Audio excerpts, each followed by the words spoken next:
Weighted dips are the upper body squat, and if you do them correctly, it'll guarantee watermelon pecs. So right now, I'll be showing you my ultimate form hacks to maximize chest bias while reducing shoulder and sternum pain. So if dips never agreed for your build, they most certainly will after applying these techniques. Before we add weight, it's essential that we thoroughly warm up. Most of you should master your body weight, easily be able to hit 15 to 20 reps in a row. If not, I probably wouldn't bother adding a micro plate. Because why should you when there's so many gains left to milk? Regardless, if you consider yourself to be proficient enough, then the first step is ensuring that you are controlling your repetitions. Favor rep quality above all else. This is not an AMRAP dip competition where we're trying to go for the highest number of repetitions without regard for perfect form. This is fine in a classic calisthenics context where building work capacity and endurance is the goal, or even for down workouts. But for optimizing the stimulus to the chest, which is the target tissue, we want to spend some time in the lengthened position, which is the most hypertrophy part of the lift, and is the whole reason why we do dips in the first place. Because there is no stopping point in the center, we can get far deeper than a typical bench press. Say hello to ATG dips, which is exactly what I recommend. Now I'm sure you've heard the basic advice that if you want to best work your chest on dips, that you should lean forward with the torso and the head, moving away from your center of mass. Whereas if you're trying to best work the triceps, it's the precise opposite, which the best way I can demonstrate this is with the impossible dip. Elbows coming behind the body, trying to turn them into the operating level. It's almost like a bodyweight tricep pushdown. Or in a sense resembling the dip machine. You can clearly see the difference, and it has to do with the forearm bending. The way I want you to look at this, and you'll never forget it, is by comparing the dip movement pattern to a squat. This is why we call dips the upper body squat, because the form is like your tibia and your humerus is like your femur. They act in the same way in that when you do a triceps dip, it's like a front squat, and when you do a chest dip, it's like a low bar squat. When I lean into the dip, I'm still able to get super deep, really stretch out that chest, but the form is barely bending. So I'm not actually working my triceps as hard as some guys think. Whereas if I maintain upright body positioning and I bring those elbows behind me, oh, that is exactly like a front squat because my form is bending that much more. Think of your triceps as your quads and your chest as your glutes, which means one version is for overloading, the other is for getting more out of less weight. But in this case, we want to destroy the chest, not be limited by your tricep strength. And trust me, they will be if you're doing the hard way. So now you understand the difference. It mostly has to do with the forearm bend as well as the torso matching that positioning. So if we've established that building your chest requires that you lean away from your center of mass, doesn't this explain why I'm facing away from the rack? Because that's a common question that I get. Alex, why are you not doing your dips this way? Well, isn't it clear to see? If I lean into it, boom, my chin just hit the rack. So I'm unable to get a maximum weight of stretch unless I do this weird contortion with my body, keep my head up, and kind of have the elbows in between. So it's not a strong position to be in, and this might be why your shoulders are hurting. And imagine I'm using a wide grip, grabbing the edge, trying to be away from the attachment. If I go narrow or try to be shoulder width apart, guaranteed I'm going to hit this thing in some kind of way. So it becomes a partial rep unless I shift my shoulders forward without leaning the torso in synchronicity, which doesn't feel good. So from a tactile feedback perspective, you're better off facing the other way. Not to mention that the dip attachment itself is angled. If you've noticed, most dip attachments feature a Y formation. It diverges, coming in and out. So you're not completely neutral, nor are you internally rotated. It's the opposite.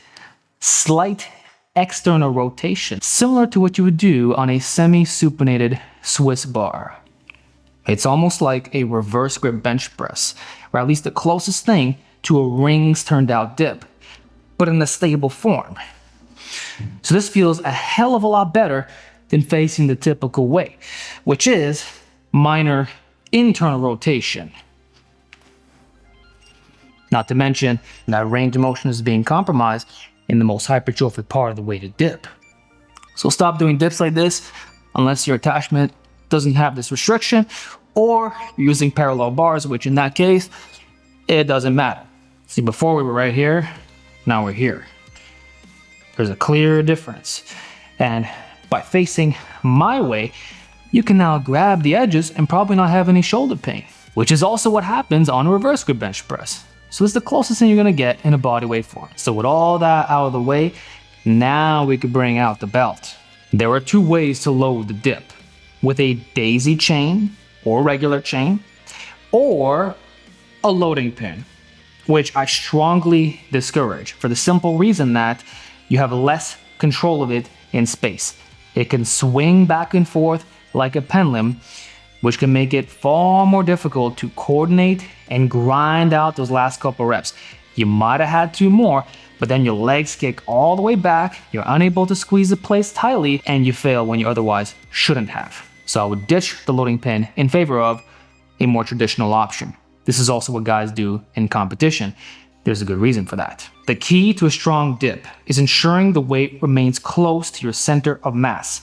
Your upper body can shift away, as we discussed earlier, but your lower body shouldn't be moving all over the place. So the way to establish this is by squeezing the place together with either your thighs or feet. The longer the daisy chain, the better. So smack right here, press them tight together, and only lean with your torso, trying to keep the plates in the same starting position. If you do this correctly, you'll be a lot more stable, because the moment you have this movement right here, you'll have jolts of instability as you come out of the hole. Some of you might get stapled. Now, this also goes back to what I said earlier about controlling the negative. If you start moving quickly, even if you're squeezing the plates hard, there's naturally going to be more play. So unless you've been doing weight dips for a very long time in that style, you might have a hard time coordinating it.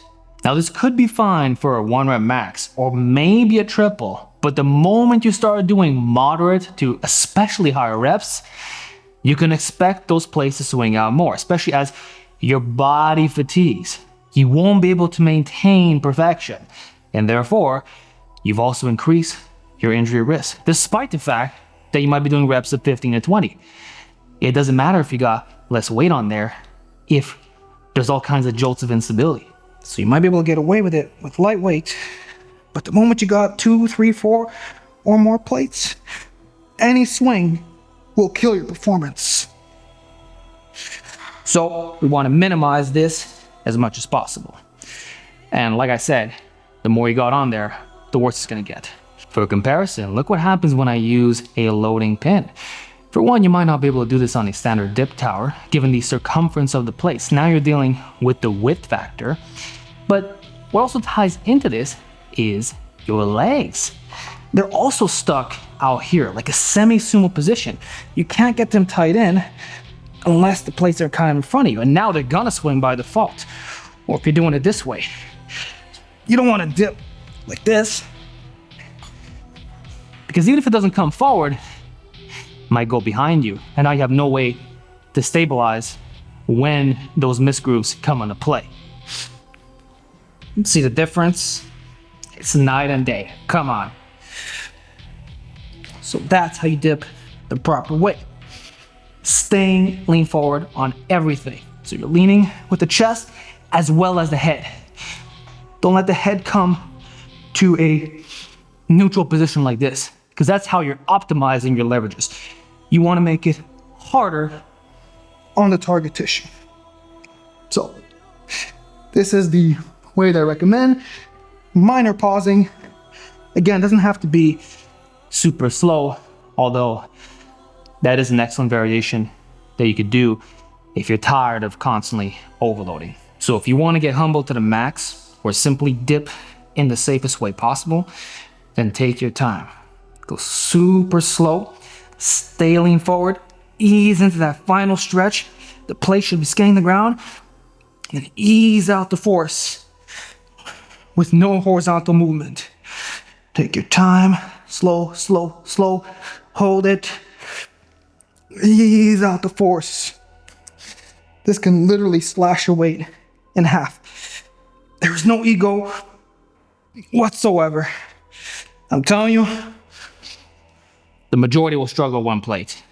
And when you do it this way, you don't need a lot of volume. Plus, you can safely fail in the bottom. Since you're already at your end range, and you just drop into it. Basically, you'll never have any accidents or unpredictable performance.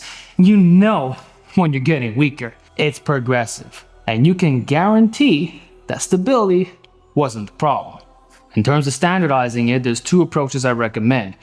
The first is to only slow down the negative with a brief second pause and you explode it, or everything's slow and you take it to an even higher level, 3 to 5 second negatives.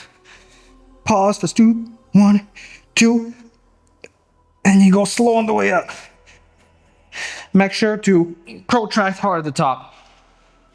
Oh, just these demonstrations with a plate show you how difficult dips could be. So those are the basics on chest dips. Lean forward with the chest and head. Keep those plates tight and in. Minimize horizontal deviation. Slow down your tempo. Pause in the bottom. Face the other way and drop your ego for efficiency. Hope you learned a lot. If you want a part 2 on how to get stronger at weighted dips, comment down below watermelon pecs, and I'll keep bringing you this calisthenics knowledge.